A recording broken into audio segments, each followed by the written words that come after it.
Why is noir a dead genre? Okay, so it's not completely dead.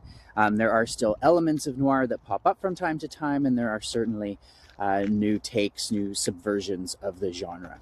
But ultimately, noir in its original incarnation was built around a sexist trope. So that of the detective and of the femme fatale. And this goes all the way back to the book that's considered the very first noir novel, which is The Maltese Falcon by Dashiell Hammett. So the femme fatale exists as a sexual threat for the detective.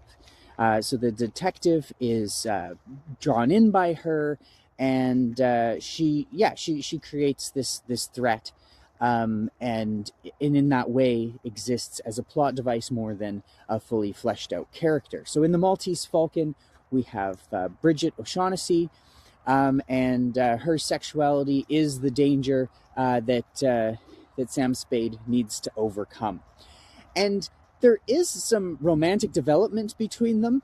And at the end, Sam Spade professes to love her, but in actual fact, they have both been lying to each other 100% of the time. So there's no way they actually got to know each other. And the entire basis for this so-called romantic connection at the end is entirely sex. Of course, a lot more can be said about sexism in early noir novels, but in terms of the genre's decline, I think it really does come down to the construction of the femme fatale as a plot device.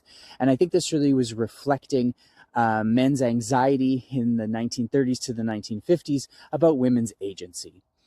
So nowadays we do see some good subversions of this trope. Recently, the Jessica Jones series is a good example of that. So I think that's an important thing for writers who are interested in writing noir today to keep in mind. You've got to kind of tackle that market issue. And so that really comes down to subverting the trope with a modern cultural take.